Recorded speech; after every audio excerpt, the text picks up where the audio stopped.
Hello, everybody. You are listening to 107.7 FM United Public Radio. And I'm Emily Menshouse. I'm the host of What the Frick Live. It is Friday, June the 16th, 2023. Mr. Willl Martinez, my co-host, is not with me right now.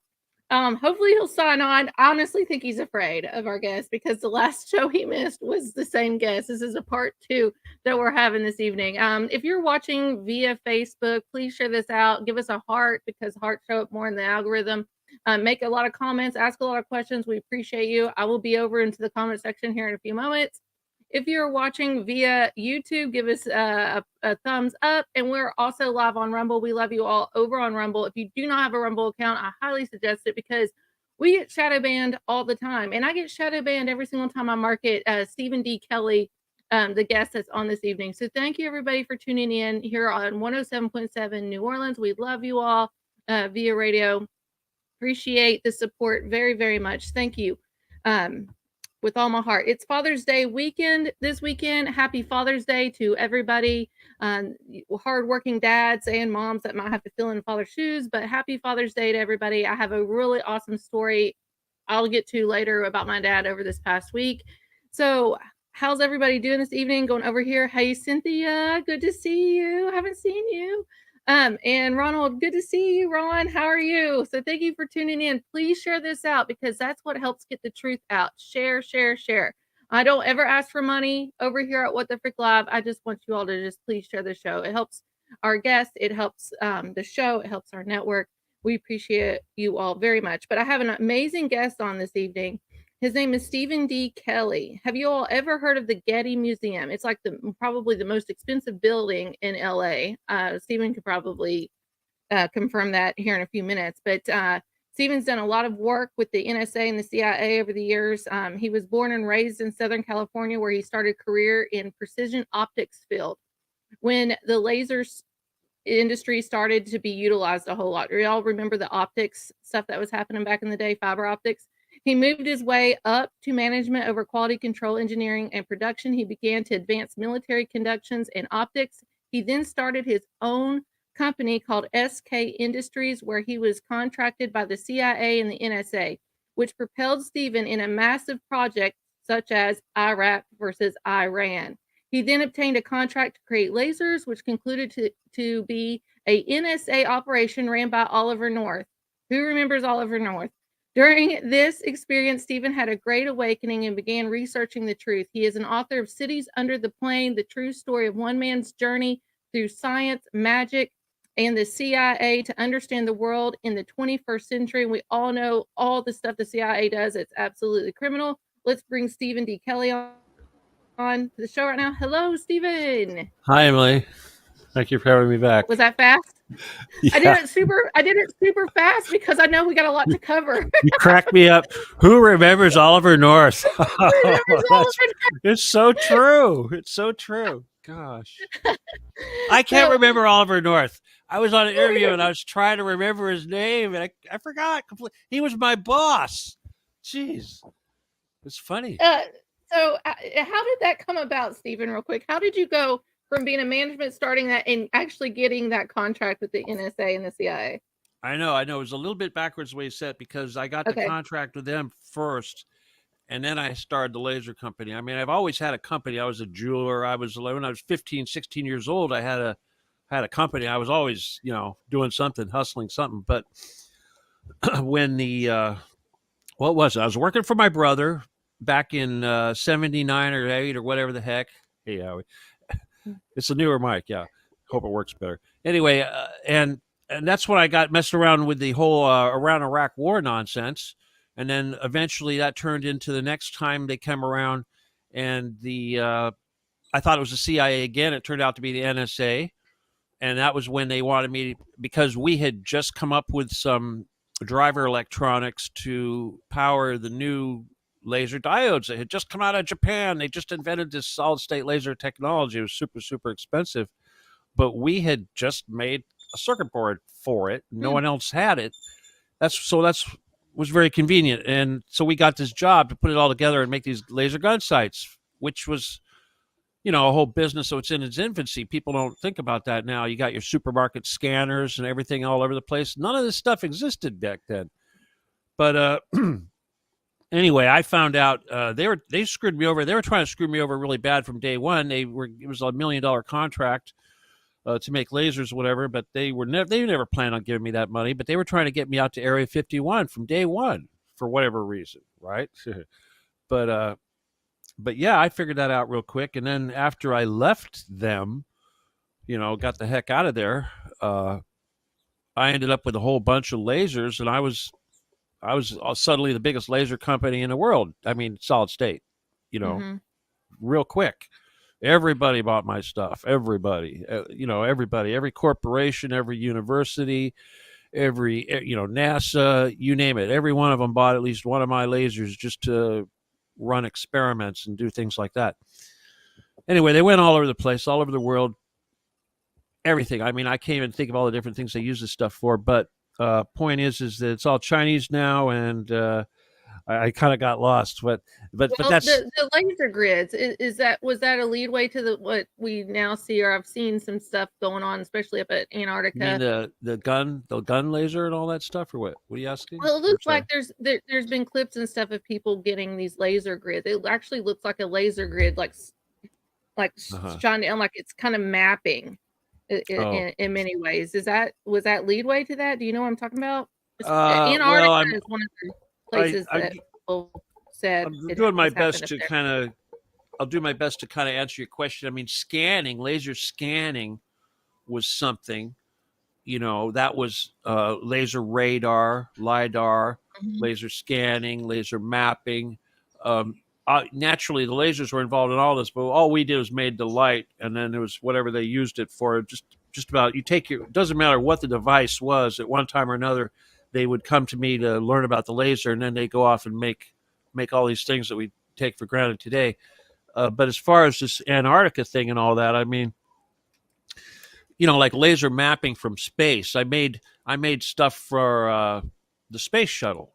LiDAR, they called it, LiDAR experiments, but that wasn't a solid state laser. That was actually a YAG laser.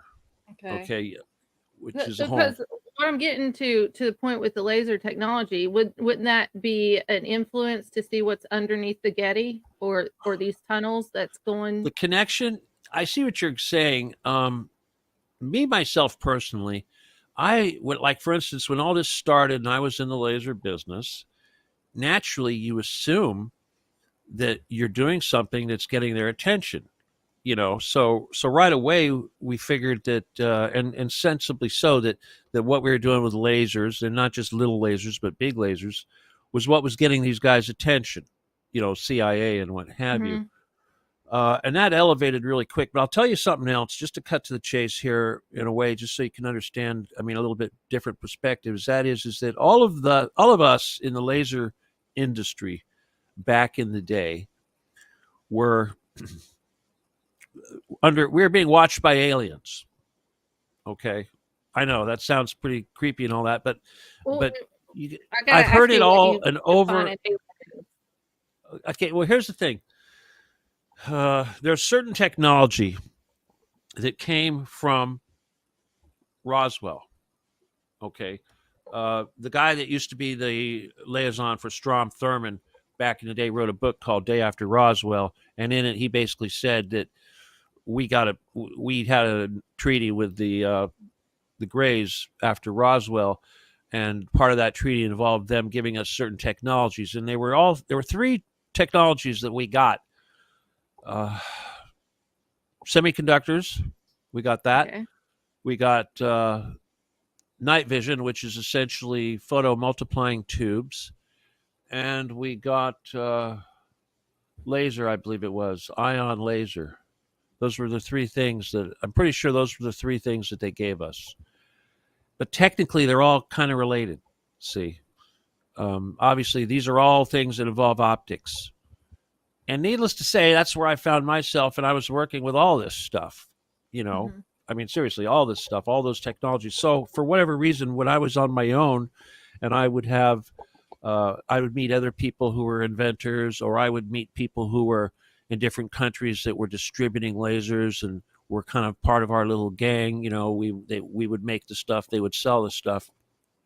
Every one of us was having issues with aliens. And me personally, I wasn't having an issue. They didn't. Well, I had Draco shapeshifters trying to do business with me, but I mean, UFOs flying around and stuff like that. One guy in Austria, I remember, well, there's a guy in Oregon that I dealt with, but there's this one guy in Austria. He's still in the business today. His name is Reuthner, Andreas Reuthner Laser Technic. That's his company, big laser company in Europe. But he used to come out here and visit me, Austrian dude. And, we'd meet up at shows and things like this. And he'd say, Steven, what about the UFOs? Are you seeing the UFOs? The UFOs. He called them UFOs. Yeah. And I'm like, UFOs? What are you talking about? UFO. Oh. But he wasn't the first one. In other words, all of us that were messing around with, lasers back in the day, we were all had this stuff going on, like for whatever reason. Okay, yeah. but yeah, but that was happening. They were definitely following all the laser people, for whatever reason. So that was kind of interesting. I had to throw that out there. Well, so we touched base on this the last time you were on the show, how your laser company ended up with you doing the Getty Museum. I want to talk about the psychic mediums that you use to do remote viewing here in a moment, but you got me interested on the aliens right now. So what's an alien to you? What you say alien, I have a different meaning for me for aliens. I'm interested in your definition of alien. All right. Well, aliens, it's kind of a silly word that we use, but to really understand this whole alien business, the first thing you've got to understand, and this is something that is really becoming an issue with me, because when you can either use this wisely or you can use this to make fun of us. And if you don't understand the basic mechanics or the physics of how all this stuff works, you sound silly. And one of the words that they use that makes us sound silly is dimensions. And it's not dimensions, it's densities. We have 9 levels of reality in reality. The reality that is our universe and is our reality, heaven, hell, God, etc., is basically 9 levels of reality, of which God is at the number 9, the highest level. And we happen to be sitting at level number 3. Well, it's interesting because we also got nine levels of choir angels. Well, these numbers are there for a reason. Okay. It's Tesla will be the first. Tesla said very often, he said, it's all about 369. This is what he's talking about. 369. We are on the bottom 3. There's 3 above us, and there's 3 above that. The 3 at the very top, the Trinity, the Holy Trinity. We call it the Trinity. It's like we've always known the top level was a 3. It's the Holy Trinity. Below the Holy Trinity is angels, heaven, and hell, in that order.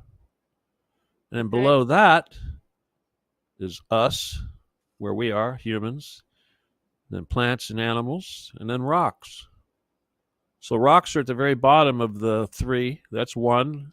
Plants and animals are 2. We're number 3. And we're getting ready to go up. We're getting ready to transition to go to heaven, if you will. But heaven is level number 5, and between level 5 is level 4, and level 4 is where these demons are, and that's where these so-called alien people are. The scripture reminds me of, we do not battle with flesh and blood, but those we wrestle with in the heavenly, exactly right. Heavenly levels. But that heavenly level, if you look it up, it's actually our atmosphere here. Well, that's because it is here. Everything is here. It's all here. Heaven's here. Hell's here. And think it's like heaven is just like so high up above us. Hell's a little bit below that. It occupies the same space. It kind of occupies the same space. So it's like when we talk about the Getty, you have to understand that the Getty, sure, it's a fortress made for humans and slavery and human trafficking and all that, NSA. But at the same time, it's also a facility for aliens. Only they're on a whole nother level. You don't see them. Is that Nephilim then? Or Nephilim are Anunnaki, basically. the so-called Nephilim, the so-called fallen angels, are actually the Anunnaki. And just to kind of get into it, because this is kind of an important detail. First of all, there's at least 8,000 species of so-called aliens out there in the universe. At one time, all 8,000 lived here on Earth, this planet, at one time. But most of them have been run off, slaughtered, genocided. And the only ones left, at least the ones that rose up to the top of those 8,000, were the rottenest three, which was the Anunnaki, the Grey, and the Draco. Now, those guys are your demons, especially the Draco. You don't think it's the old Sumerian gods coming back? That's the Anunnaki. Okay. Oh, so they're the you same. Okay, first of all, you got to remember. Return of the Gods is what I'm getting right. at. It's not my God. Yeah. Okay. Right. I slay. Marduk is nothing to me. Okay. I slay them. If he gets near me, he will be slain. I don't care how tall he is or how fancy his wings are or what. A lot of people out there think there's a such thing as a good Anunnaki or a good Draco, or that's like saying there's a good Luciferian or a real nice Satanist. He's a real nice guy. Yeah, sure, he worships Lucifer, but he's really nice, So, oh God, come on, how are you? It sounds like my ex-husband. I'm just kidding. I'm kidding. Anyway, Steven. Your ex-husband. Oh no. No, just kidding. I'm kidding. You still love him. Tell me you still love him. Oh no. Come on now. I don't want anything bad. I don't want anything bad to happen. Oh, Emily. There we go. Emily. No. All right. Okay. Come on. So the Greys. You classified the Greys as being in this Trinity. Bad guy. All right. Okay. Let's make this easier to understand. Okay. The universe is divided into two groups. Okay, all these 8,000 entities and everything in between and above and below fall between two groups. They fall into two parties, two factions. Real simple. One is the STO, the good guys, and one is the STS, the bad guys. Now, again, there's no such thing as good and bad, okay? But there is STO and there is STS. STO is service to others. STS is service to self. Now, something came up to me. A Catholic woman in my group today said something about, whatever. It reminded me of the prayers, the rosary. I'm thinking, Hail Mary, full of grace. What is grace? What is grace? Is it bounty points? Is it credit? Is it green stamps you get when you do something good? What is it? I know the number 5 represents grace in the Bible. Does it? So, yeah, I went to seminary. 5 is heaven, though. See, remember 5? Yeah. So what you're saying, this is interesting. Anytime somebody says 5, I think of okay, I'll say, so this is like, grace is what you do to earn your way into level number 5. Okay, yeah. Right? We can agree on that. So what does that mean? That means that's service to others. You get grace, you get this percentage of whatever that is by serving others. And this is the message in the universe. Like I said, there's two sides. You've got to put others before yourself more than you put yourself up first. It's like all you got to be is 51% service to others. I got plenty of grace over here. Grace flows from me. Grace. I got a bird over here named Grace. Grace is under a blanket right now, so she doesn't say Grace. So how does the Greys and all this stuff tie into this? All right. Okay. Real quick. Like I said, they slaughtered everybody. They took over the earth. Then they had a war and they were fighting each other. Now the earth is what we know of as very old. And we have these epochs that they only last so long. We don't remember anything past the epoch that we're in. We barely remember the last epoch, which was Atlantis and all that stuff. But these guys go on way, way, way, way, way, way far back. And the earth right now, when the war between those three guys ended, after they already slaughtered everybody else, I mean, like Bigfoot, the Yeti, those are survivors. They're survivors. They're hiding out. They're still around because they hid out and they didn't get slaughtered by I'll tell you, like when they say the humans on Earth, we did that. They made us. We're hybrids. They made us. So the different races and all that, there are different little, these guys fighting those guys. Do you and think our we're all hybrids? all hybrids, every one of us, Neanderthals versus Homo sapien, et cetera, et cetera. We were all Neanderthals. We got hybridized. We're now Homo sapiens. They took away our 8th chakra to try to and you know what happened? This is getting too deep for me. This is reality, girl. Listen to me. I'm getting into the good stuff here. Listen to me. I'm getting into the good stuff. I know you are. I mean, I want you to hear this. The Baptist. I live in the Bible Belt, and I went to Bible college. I want you to. This is real important because I'm going to talk about your soul right now. Okay. Well, hold on. The Baptist people get really upset with me when I tell them Jesus was a hybrid. No, Jesus was not a hybrid. Humans are hybrids. Jesus was a human. Christ is not a human. Christ is a whole nother thing. Jesus and Christ are two different things. It was spirit and woman. So yes, I know. And you know what? Humans have been tripping on this for thousands of years. Okay, you got to go back to Gnosticism to get it. I know. How about the sons of God and they come down, the Nephilim, the giants in the land, all that kind of stuff? Let's talk about your soul first. Okay, go ahead. Your soul is a gift from God. Okay? It is. It's a gift from God. It comes straight from source through the Holy Spirit to us. Okay? Never forget that. And it doesn't matter who made you or what you are. If you're a human, doesn't matter what tribe, race, whatever, when you were born, whoever made you and however they made you, it doesn't matter, because the second you were born, your soul entered your body. The second you were conceived, your soul entered that body, and there was nothing they could do about it. When they made us, they didn't want us to have souls. When you got to be reborn, is this where you get the hybrid stuff in? No, the whole reborn thing is like waking up. Okay, it's a trauma. Okay, birth is a trauma, right? You had babies? Yeah, I've had. You know what I'm talking about? Mm-hmm. Okay, it's a trauma, and when that trauma's over, you experience stuff you never thought you'd experience, right? Oh gosh, yeah, it was. He was lucky to be alive. Let's just say. That's the trauma I'm talking about. Yeah, I was never supposed to get pregnant. You're close to death. The baby's close to death. It's trauma. It's like it's trauma. But when it's over, you melt. You have this human that comes along, and all of a sudden you've got this love, and you're like, where did that come from? You weren't even ready for it. I didn't even understand love until I had my son. Exactly. That's what I'm talking about. So this is what I'm trying to tell you, is that until you go through this trauma, you don't even understand. You don't wake up and you don't get this stuff. And usually what happens, and this is really important about this whole waking up process, is that you have to start over. And most humans have these egos that they think that they already know it all. They don't need to be cognitive they don't dissonance. need to learn. You can't be told anything. Cognitive dissonance. Well, all that, yeah. But the thing is when you go, listen what I went through. Okay. I was just like everybody else. Okay. And then I did this, I've been doing the CIA stuff,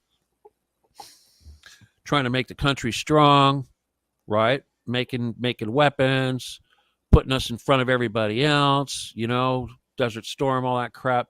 And then what happened? And then I'm sitting down with those NSA guys, and I didn't even know they're NSA. And they start talking about going into that village in Honduras and killing all the people in the village, men, women, children and stuff. Yeah. And, we don't, as Americans, we don't think about that because we're programmed to act like that's what the enemy does. Like ISIS, they're cutting heads off. They don't forget that we're ISIS. We're ISIS. Yes. Yeah. I'm so glad you said that. Okay, go ahead. That's what made me famous in the rest of the world, is because I basically was the NSA CIA guy that came out and said that. And that's why I got kicked off TV. And that was when Donald Trump took office, of course. But did I tell you that? No. Did you know that?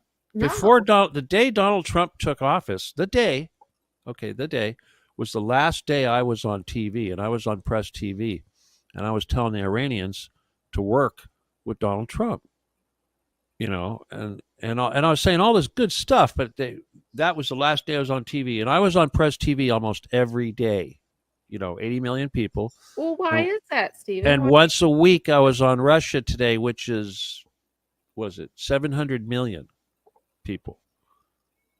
So once a week. why do you think this happened then? Why did Donald Trump do that?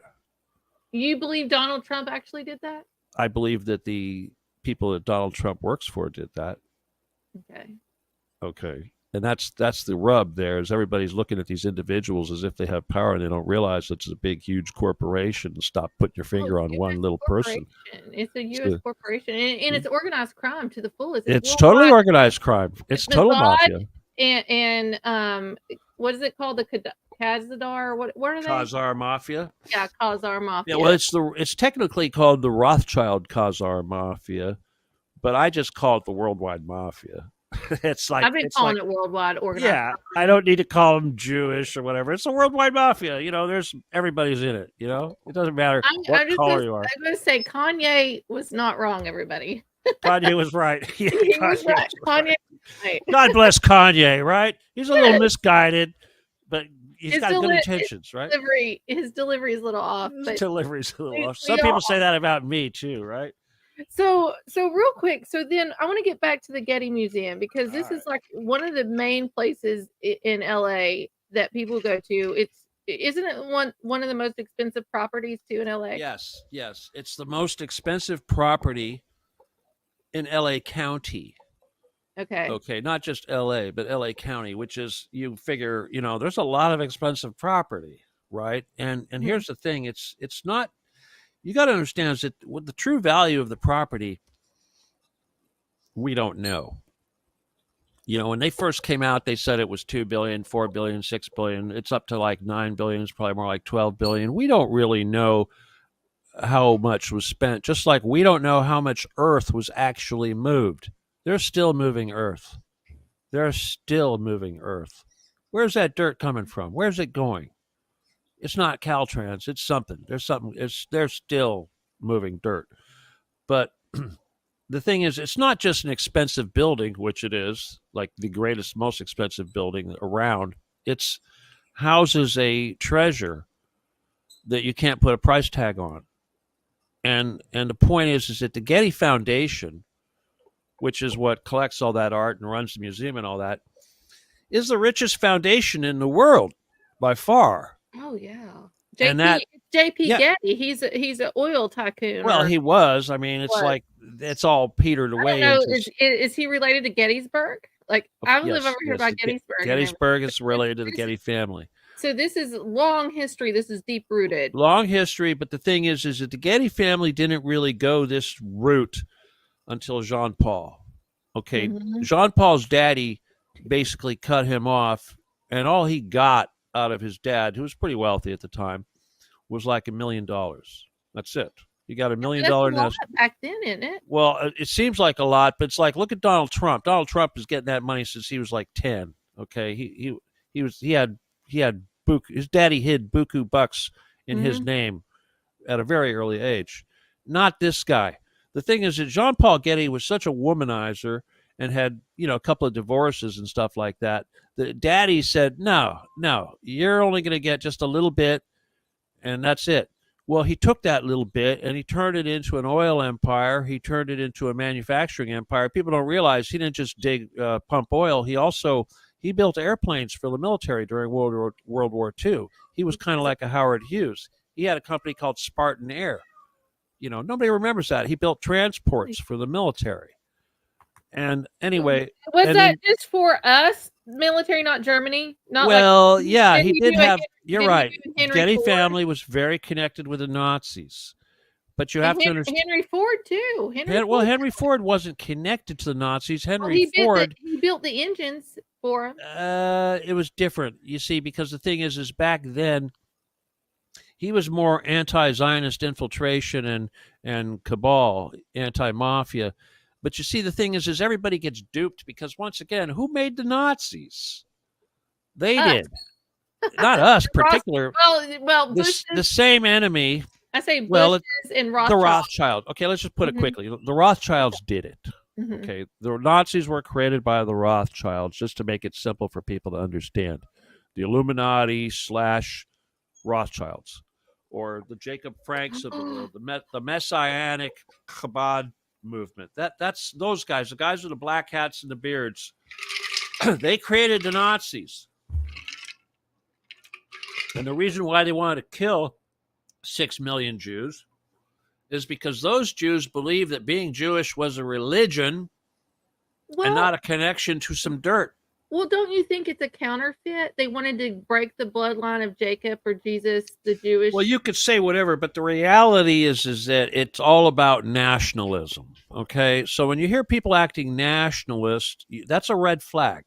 Okay, and that applies to us too, because Zionism is nationalism. That's all it is. It's called national social. National socialism, of course, is the Nazis. But the Zionists are social Zionists. So in other words, social Zionist and National Socialism, it's the same thing. Same people, same thing. So you got to really watch out when you start having people running around saying, ooh, nationalism this, because this is how they control us, believe it or not. This is how they control us, because they turn us against each other. So instead of, we're fighting them instead of fighting the bad guys, they're telling us who to be angry with. Speaking of control, real quick, I have highlighted here subliminal messages. Do you think? I got my son a cell phone. I got my son a cell phone. His 13th birthday, October of last year. All right, so that's a good question. I hear it coming. Go on. So I'm worried about his cell phone use. Obviously, I use my cell phone a lot too. All right. I'm going to educate you right now about the power of the cell phones that people don't understand, because I just had this conversation last night with somebody about the whole subliminal message business. Okay. I got into a big row with Carrie Cassidy because I said that the Bilderbergers were trying to kill me. And one of the reasons why they're trying to kill me was because, I believe that. Yeah, well, they were trying to kill me because I found a way to basically program a laser with a, what was it called? A scalar program. So scalar programming is above this level. It kind of alters our reality. But we basically have learned, the bad guys, the guys that we're fighting, they use this scalar programming. So we call it subliminal message. Usually what it is it's scalar programming. Of course, there are limitations to what you can do with scalar. But one of the things you can do is you can make people like you. You can, like, if you're in a courtroom situation, you can use a scalar weapon against a judge to basically make him treat you like family. Okay, that's what they do. I need to know this. You're learning every second. Now, here's the thing about scalar. A JPEG can be programmed. In fact, if you want, I'll give you some scalar programs. I use them myself. Yeah, please. I use scalar programs. Hell, I have a scalar programmer on my truck to make it not produce pollution. And trust me, I haven't failed a smog test in years, and that's with no tune-ups. Yeah, exactly. Gas savings, you name it. In other words, you can alter reality with scalar programming, but the thing is, that's technology. I do the same thing with my head. Humans can do it with their heads. The bad guy uses technology. The good guys use our brains. It's spirit versus tech. Okay, so scalar is tech. But anyway, the JPEG, this is what you want to hear. Okay. A JPEG can be programmed to hold a scalar program. Okay, so if you have a JPEG. Really? Yep. And a hologram, like the hologram on your credit card. Hologram can hold a scalar program too. So when you're holding that credit card, you're getting programmed. Okay, now you got that phone and you got it up to your head, you're getting programmed. That program works from 8 inches away. Okay, now if you've got your phone and you're staring at it from 8 inches away, you're getting programmed. Now, see, this is why they wanted to kill me, because we were working on trying to make that range bigger. And the first thing we did was we combined the scalar program with Orgonite. And we found that depending on the size of the Orgonite device, we can extend. I'll explain, but Orgonite is basically, it's one of those voodoo things. It's essentially Wilhelm Reich technology, which basically is it like it's like an air, it's a cosmic air cleaner. it puts out like a wave of aura. It's a long story. You're gonna have to look that up. Okay. All right, let me just skip that. Okay. Okay. Anyway, we learned how to make the range up to like 25 feet. Okay. Oh, okay, that makes sense. All right. We had like I know now I had suddenly. some practice. All with right. some Okay. things. You see where I'm going with this. But Yeah. then I learned how to program a laser. Okay. Because this is a big secret I'm sharing with you guys. I mean, they want to kill me for this. But the thing is that we learned that, and this should be obvious, that a crystal, like a quartz crystal, will hold a scalar program. But that's like you say, okay, a quartz crystal can hold good intentions and heal and absorb bad stuff and all that crap. Well, when you understand what crystals really do, you'll know the science behind this. I mean, obviously, everything I do, even though I'm doing the magic stuff, I back it up with science. I understand how it works because I understand scalar, and our brain puts out scalar. The right lobe and the left lobe of the brain put out a scalar signal. All right, but anyway, so back to your phone, though. Your phone is going to have a capability of doing all kinds of ways to program you. First of all, obviously, it's spying on you. It follows you. It listens to you. It watches you, certainly. Then it's putting out a 5G signal radiation that's obviously bad for you. It's giving you brain cancer. It's been doing that to people for years. But now it can actually program you and modify your behavior and stuff like this as a person. And that's where that scalar stuff comes in. So in other words, when it comes to screwing with a person, it's like the television set when they went to digital TV. And now with digital TV, of course, they can program the hell out of you. That's why they call it programming. It's always been like casting too. It broadcasts. Casting a spell. It's casting a spell. Exactly. It's exactly what it is because that's what magic is. This casting a spell stuff, it's called intention. Okay. And what is intention? Intention is just an idea. So you're broadcasting intention. When I'm healing, when I do magic and I heal somebody, I'm using intention. I want to heal that person. My plan is to heal that person. I'm broadcasting it. My powers to do that are very strong. So I'm doing what they call healing with intention. Well, wouldn't that be the power of expectancy? We don't really call it expectancy. That's a good way of putting it. Something's going to happen is going to happen. All right. That's actually called manifest. Maybe faith too. No, you're doing it. You actually put it in a good word because that's actually a good way to describe it. So like people talk about manifesting, and you can do this. Manifesting works. I do it all the time. Be careful what you ask for. But don't ask for patience. If you're going to ask for something, make sure you if you're going to ask for something, do it in a lot of detail so something doesn't slip in that you weren't like, oh, I didn't expect that, you know. You know what? Like if you're going to ask for a new partner, make sure you say they're not an alcoholic or something like that. Don't forget that because it'll slip in. Yeah. Anyway, so that's what manifesting is. But in order to manifest, the universe wants to give you everything. It's just waiting to give you. That's what God is all about. It's just waiting. It's just waiting. It follows your instructions. So if you put out the instructions to the universe that you will have something, either this skill, you'll become a warrior, or you're going to get a new truck, or you're going to get a new home, or you're going to go on vacation, whatever, you're going to meet a new lover, whatever, you can manifest that. But the very second that you doubt that it's going to actually happen, this goes away. It could be right at your doorstep, and you go, oh, gosh, I'm tired of waiting. Who am I nuts? Why do we even expect something like that to happen? It goes away. So there's your expectancy. So in other words, yeah, you know it's going to happen. You know it's going to happen. You can't waver in your faith in it. You got to just no. And you never say want. Okay, because want. Like I was healed of ovarian cancer, and it was completely gone. But I was young at the time. I'm going to tell you, as I've gotten older, it's hard to keep that expectation or that mind frame to be consistent without doubt. So when I was younger, I was like, I was in seminary, Bible college and stuff. I'm like, this is what the Bible says. This is what it is. And this is how it's going to be. And I was healed. Now I've had some issues before, after that and stuff. And it's been a lot harder of a battle as I've gotten older.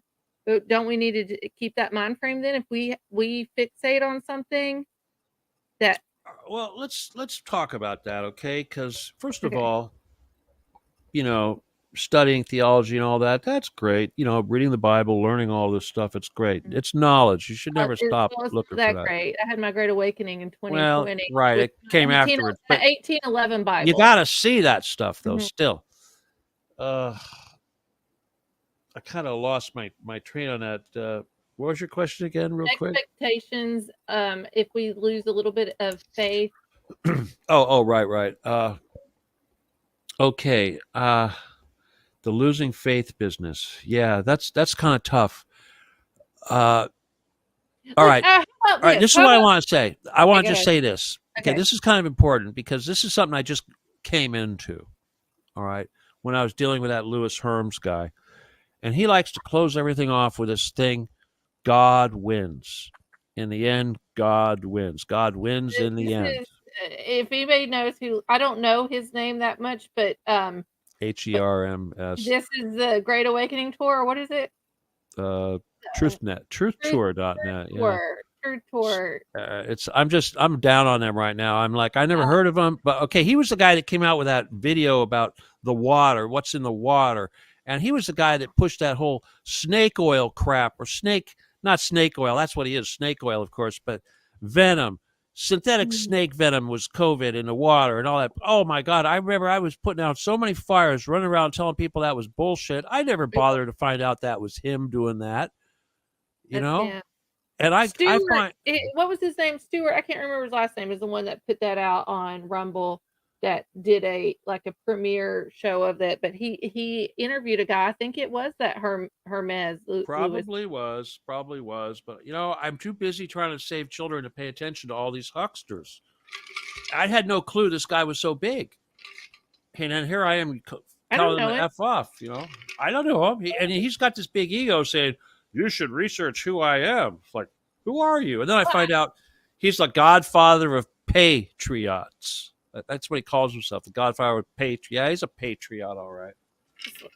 Real quick, I'm going to insert this, and I want to get back to the Getty real quick, and I want to talk about the psychic mediums, and Yeah. I want to know what you think next, what their Oh, plan okay. is. The God wins thing first. I got to finish that. Oh, yeah, Okay, people, God wins. You know, the expectancy. Okay, first of all, God does not have a watch on his wrist no. that goes to your time. And you have no comprehension of how long the earth has been here and how long this battle's been going on. And when the battle ends, it's like a split second to God. It's going to, when he snaps his fingers, 25 million years might pass, but those fingers have been snapped. Okay, so when you say God wins in the end, that end could be 25 million years from now, could be 10 million years from now, could be, you know, a year from now. Okay, Or then it could yeah, be God wins. when you die. It could be Yeah, personal. I hope it's done before I die. That's all. That's all I'm here for. That's what I'd like You know, too. I'm here to get this job done, and then I can go. But so don't think that God is working to your schedule, and don't think that what you're doing is somehow connected to God's plan. And you know, I'll tell you, nobody goes anywhere until we all learn what we need to learn, and that's who the bad guy is and who's raping and eating these children. And that trap's got to end if we think we're going to earn our ticket on the boat. So right now, I get so pissed off by people, you know, having comfy lives, and they're like, "Wow, you're really passionate. I appreciate your passion. Why aren't you passionate? Why aren't, you know?" Here's the thing in the Gospel People of are Thomas. lazy. They're Gospel lazy. of Thomas? What did Jesus say? He says, "You have the light of truth. You get that light of truth. It's like a torch. You don't take it in your house and put it in a cabinet. You use it to light up the room. You stand on your roof and hold it up and let everybody see it. You got truth. You got the light. I'm giving it to you. Go hold it. Go on your roof and start screaming it. You know, don't worry about your future and someone's going to get you and you need to get some Bitcoin and you're going to take whatever for your health. Obviously, over the last few years, we can tell that America's just freaking lazy. Lazy, We want to talk about fat, America. dumb, and ignorant. That's what we used to call them. Fat, dumb, and ignorant. We are fat, dumb, and happy. Well, you can tell we're like all these other countries and stuff are so rioting and taking over and all this. We are doing nothing. But they did it. They did it. You know, I'll tell you, this stuff started. I mean, I don't want to say when it started. We know when it started. It started with the war. Well, come on, you go back. Where do you want to go back? 1812? You know, War of 1812. Yeah, that would probably be Yeah, good. I mean, you know, whatever. We've been fighting the same enemy since day one, 1776. It's within. It's we know who it is, but it's within, like, because I mean, we broke away from the British, and then we go back and sell ourselves back out to them. Well, and then we get and then Alexander Hamilton comes along and installs a fiat currency Rothschild bank, and yet today they have plays about him with black people playing Hamilton. Well, have you got the background of the Rothschilds go all the way to Nimrod, and they're proud of that. Well, of course they do. They'll say that we're part of Nimrod because their name was like. Of course they are. Wasn't it Honesty or something like that, which means red? Yeah. And it's traced to Nimrod, like. No doubt, but nobody knows about Nimrod. Well, that's why that's the weapons of mass destruction over there. Well, Nimrod, of course. Gilgamesh is Nimrod. That's kind of, you know, we say, I use that as a euphemism. When I'm referring to them, I usually refer to Gilgamesh. Like, for instance, there were two arcs. We're not trained to think that, but in Gilgamesh, there was another arc. Yeah, they talk about Noah and Noah's Ark in the Epic of Gilgamesh. There's always a counterfeit. Well, it wasn't a counterfeit. There were arcs were actually common back then. Well, I'm saying there's. Okay, remember the Anunnaki? Well, they used arcs. Well, arcs was what they used for the gold. A good arc, and there's always a bad arc. I always say there's a this is what we learned. We use not a good and bad. You got to understand the whole yin and yang thing. It's shades of gray. Counterfeit is what I say. Okay, counterfeit. Well, here's the truth. Noah's Ark was described in the Bible accurately. Of course, it was a big rectangle thing. It was more of a barge. In my state. Yeah, it's in my state. It's in Kentucky right now. You know who? You know that guy that built it. Okay, well, let me talk about that. Hold on, real quick. Do you know what his name is? What is his name? His last name's Ham. Ham. Okay. That's one of Noah's. I will not eat ham on Easter. Okay. No, that's Noah's. Shem, Ham. That's one of Noah's kids. Of course it is. Of course it is. So go ahead. I'm sorry. Okay, the Ark in Gilgamesh is not the same shape as Noah's Ark. Okay, Noah's Ark was this big rectangle thing. The Ark in Gilgamesh looked more like a big canoe. Okay, with a pointed bow and all that, you know, kind of rounded and all that. It's been a long time since I've read Gilgamesh stuff. Well, you know, they'll describe it. They'll say it was a big thing. Now, here's the thing. They found Noah's Ark. They found it. It's up there on Mount Ararat. The NSA guys, that was one of the first things they wanted us to do. These Getty guys, is they wanted to go up there to Noah's Ark and collect some genetic material because they had just learned the human genome. You know, that was back during Bill Clinton, and they wanted to run it through some genetic material from Noah's Ark so that they could trace everybody and try to find out who's related and who's not. That's what this is all about. But anyway, bloodlines. Yeah, the thing is that the other ark, the one that's described in Gilgamesh, is in Iran. Okay, now they call these things anomalies. Okay, because basically that just means they're unexplainable. So in other words, if you go on Google Earth or whatever and you look at this stuff, you'll see Noah's Ark. It's easy to see. It's this big rectangular thing up there on Mount Ararat.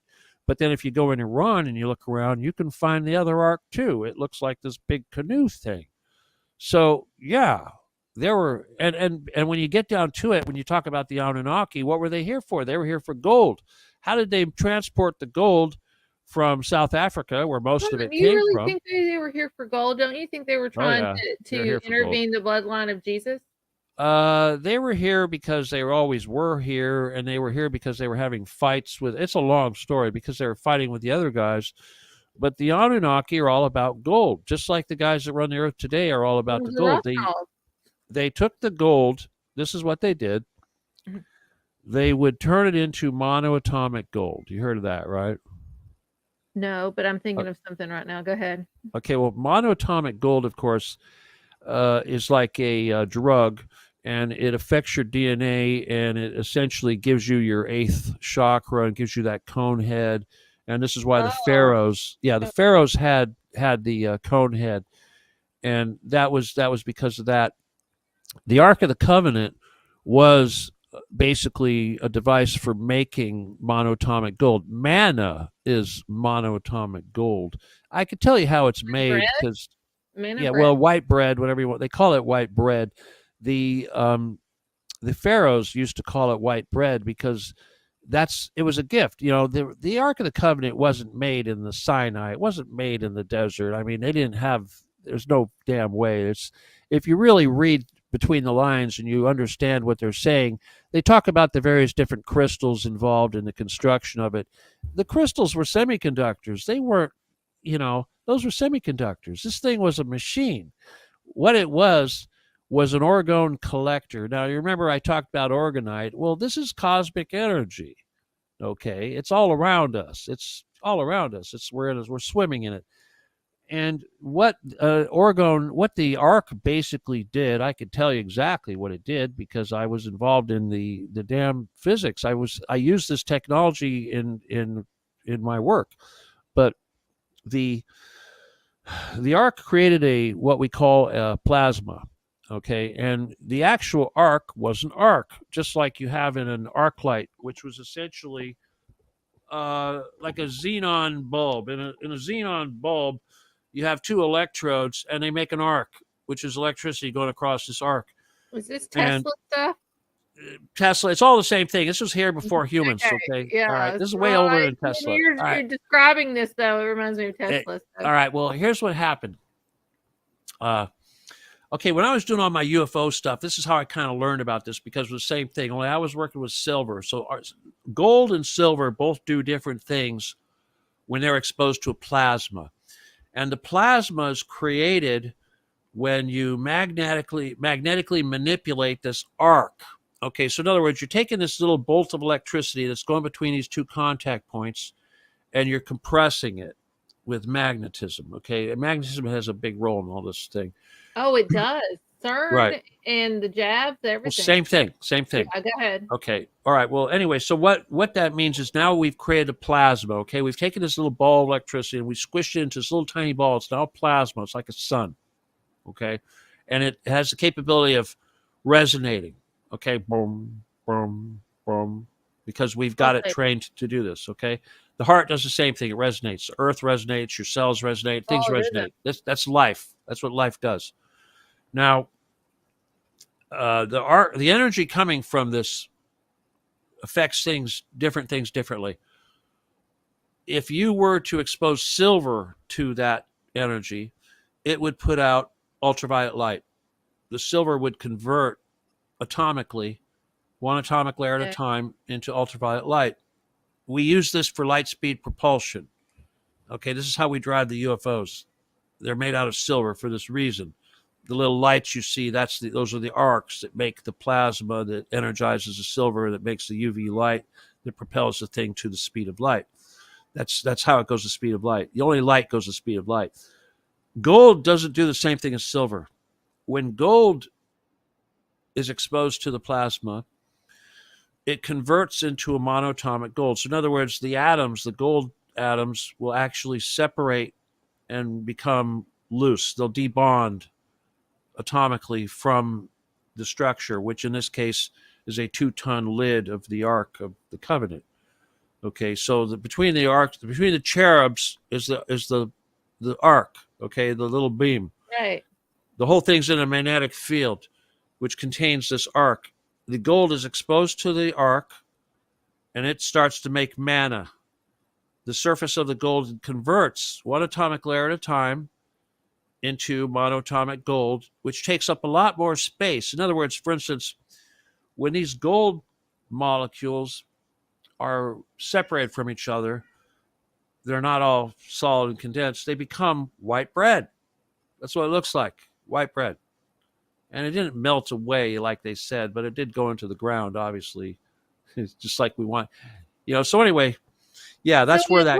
It looks like that, but it's not bread that you can consume, right? No, it's kind of like just some fluffy stuff. It's like snow. It's more like really fluffy snow. I've seen videos of something like that on TikTok and stuff. Like it rolls through like some cities and stuff. It kind of looks like one of them desert hay rolls. Yeah. Like, tumbleweed. Tumbleweed, yeah. You don't got no tumbleweeds in New Orleans, do you?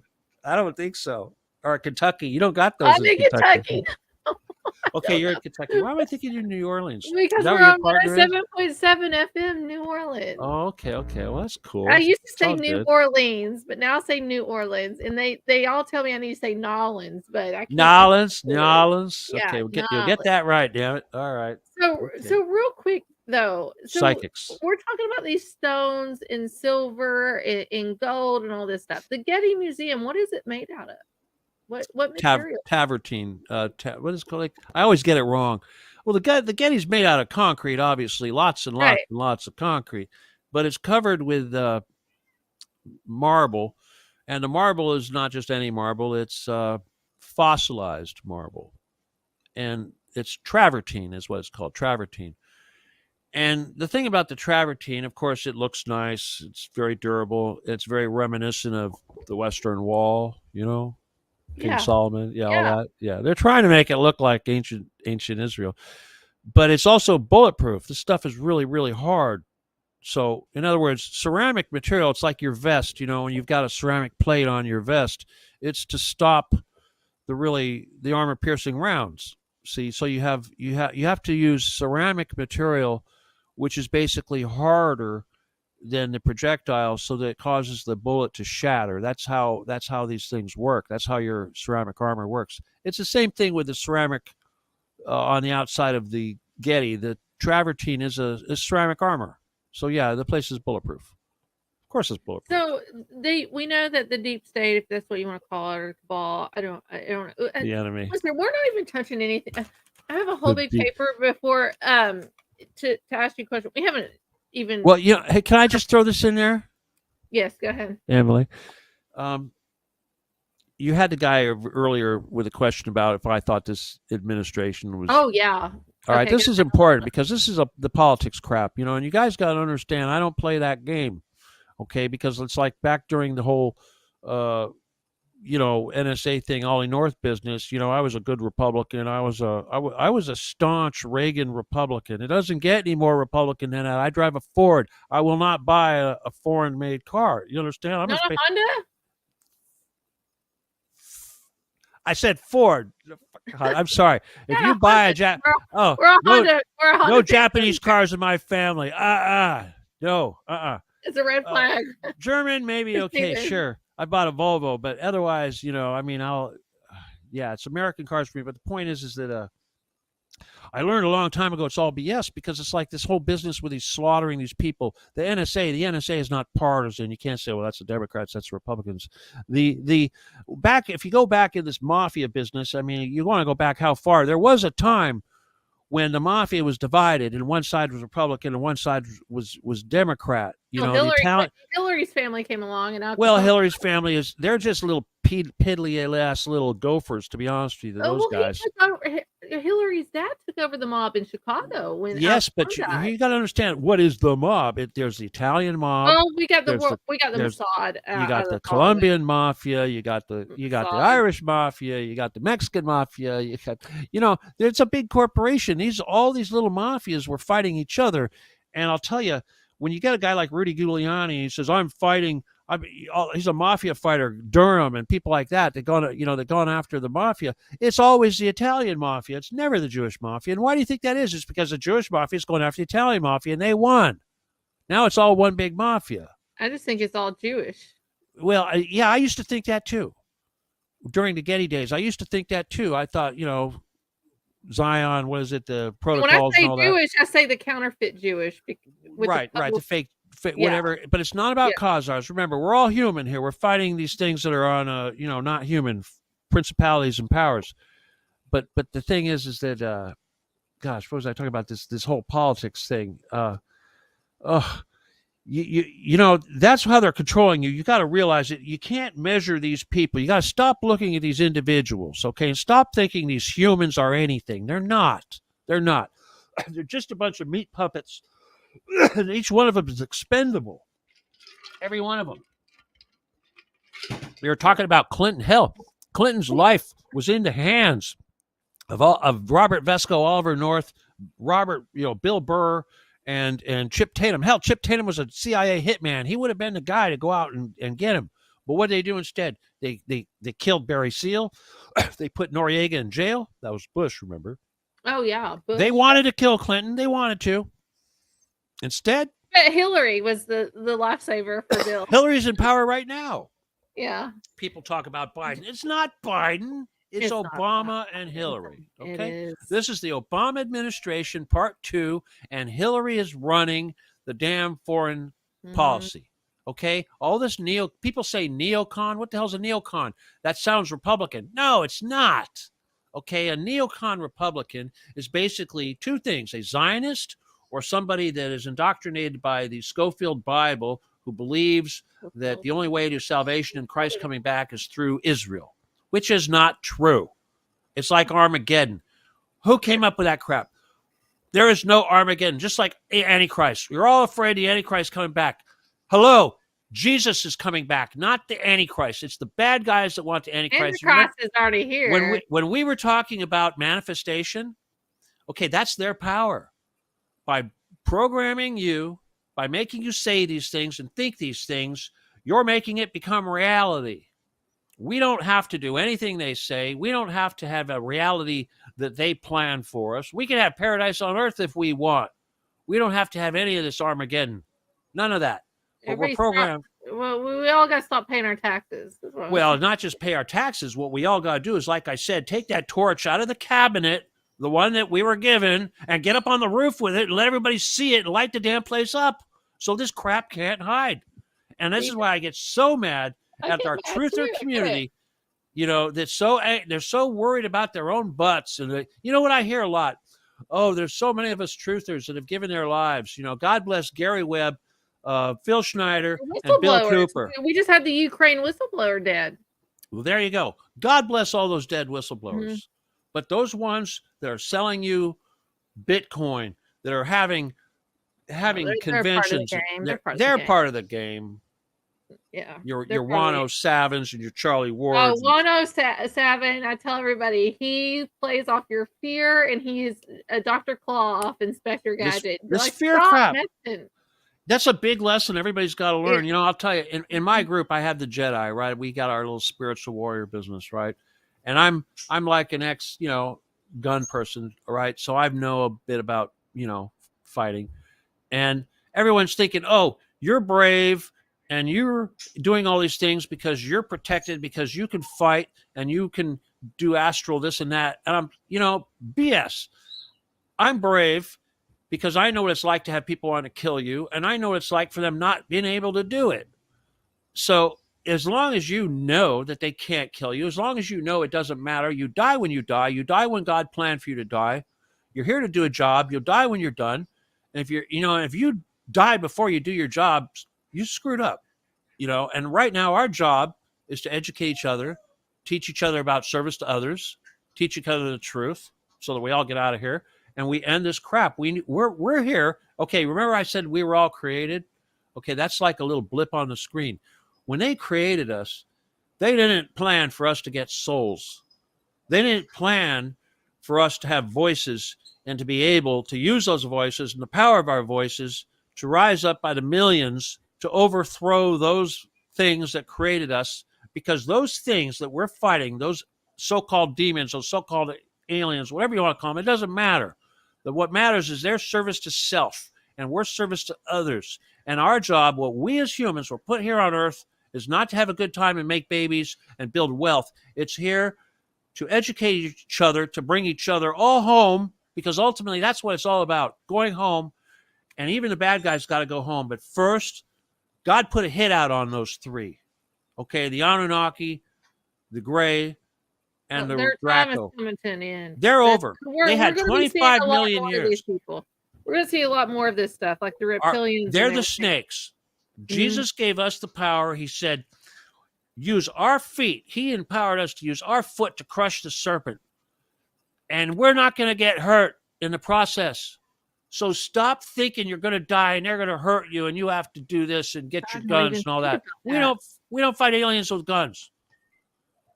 And love has to be universal. You got to have unconditional love. We can't be running around hating each other, because even our worst enemies, it's like, for me, it was the Israelis and the Palestinians. They use that against me a lot.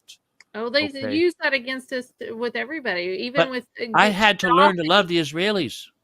Yeah. I hate their actions. You got to understand there's a difference. You don't hate the people. Never hate the people. Never hate the human. What they do. The sin. Hate the action. The sin. You hate the sin. Hate the sin. Real quick, we got 60 seconds, Stephen, and we can't even talk about anything that I have written down. That just means you got to come back on. You got to come back on. I love it. You're the only one who'll have me. I love it. I'll have you back on any day. Maybe your partner will come on next time, huh? Yeah, he's scared. Will Martinez, if you're watching this or listening to this, you are scared. Will, I'm waiting to meet you, dude. I won't bite your head off, okay? Come on, seriously. He has a show too, Dark Fringe Radio. Everybody go check that out. But real quick, Stephen, if you could tell everybody where they can find you. You have truthcatradio.com. Truthcat Radio. You got to join my Telegram page, Occupy the Getty /Stephen D Kelley. Very important. You email me at law17gun@aol.com. Replay that as many times as you need. My webpage is stephendkelly.com. You can go there, or you can go to Children of the Getty, but mostly StephenDKelley.com will get you. Truth Cat Radio is my station every Thursday, or at 9 p.m. Eastern is my show for an hour. But you got to join the Telegram, because that's the only platform I have anymore, and that's where all of us hang out. All my Jedi are there. If you want to learn about this stuff, that's where you go. I hardly ever get on there to I wish you would. I wish you would post. Communicate. I will go and watch and read. But all right, everybody would love to see you there. They'll say hi, Emily. Thank you. I'm sure they would. I know they would. They'll make you feel welcome. Well, thank you everybody for tuning in to What the Frick Live here on 107.7 FM New Orleans. We love you all. We appreciate you all. We will be back live again next week, June the 23rd, I think. Don't quote me on that. With Mike Ricksecker. He's one of my dear friends. We are going to be talking about disappearing in plain sight. We're going to be talking about Alaska Triangle. We'll figure out what's going on up there in Alaska. Thank you all. Have a wonderful Father's Day weekend. We love you all. Share this out wherever you go. 107.7 FM New Orleans. Thank you.